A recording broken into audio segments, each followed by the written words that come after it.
Have you ever felt like someone was watching you, even when you were completely alone? Not in a creepy house, not in the woods, but in your own neighborhood, on a regular street, at a time you felt the safest? Let me tell you a story that will make you look over your shoulder every time you walk home, even in daylight. It happened to my cousin Adeel 2 years ago. He still won't talk about it, but I'll share what he told me, because it's too strange to ignore. Adeel had just started a new job.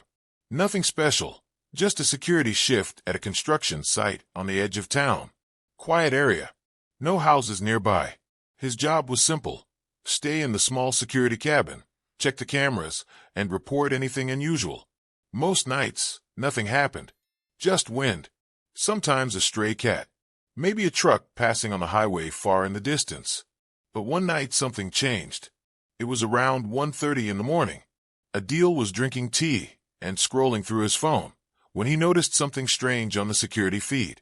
Camera 3, the one near the east fence, had gone completely black. At first, he thought maybe the lens was dirty or a wire was loose. But then he saw something move across camera 2. It was just a shadow. No shape, no details, just the kind of movement you can't explain. Quick, smooth, like it wasn't walking, but sliding.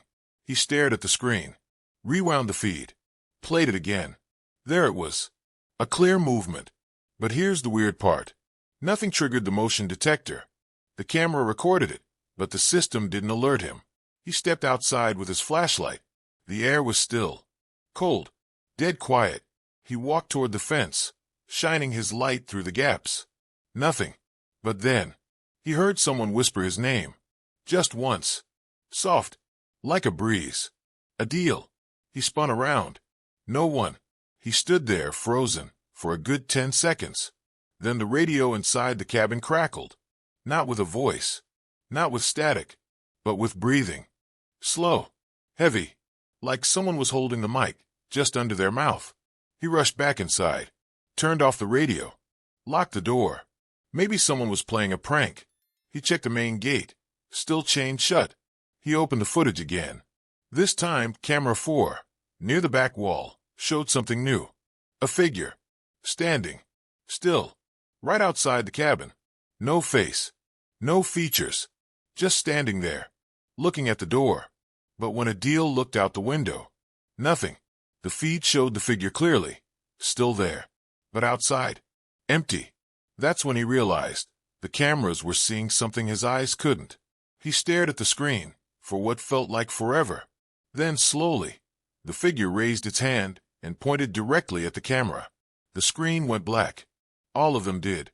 Every single feed. Then the lights inside the cabin flickered, just once, and went out. Silence. Pitch black. No movement. No wind. No sound. Adeel didn't move. He didn't even breathe. Until something knocked. 3 slow, loud knocks. On the cabin door. He didn't open it. He didn't move. He just sat there, in the dark, holding his breath, listening. After a few minutes, or maybe it was seconds, the power came back. The lights turned on. The cameras restarted. But the footage from that night? Gone. Not corrupted. Not blurry. Just missing. Only one frame was left.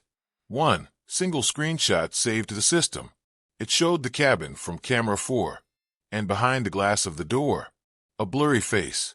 Pressed up against it. Not smiling. Just watching. And the creepiest part? The face looked exactly like Adeel's. Same eyes. Same beard. Same expression. Almost like it wasn't watching him, but copying him. He quit the job the next day. Since then, he refuses to take night shifts. Refuses to go near that part of town. He says whatever he saw wasn't human. And it wasn't trying to scare him. It was studying him. Like it was learning how to become him. So now I'll ask you, have you ever seen something that looked like you but wasn't? Let me know in the comments. And next time you check a mirror, make sure your reflection blinks after you do. Not at the same time. Not before. But after. Because if it doesn't, you might not be looking at a reflection at all.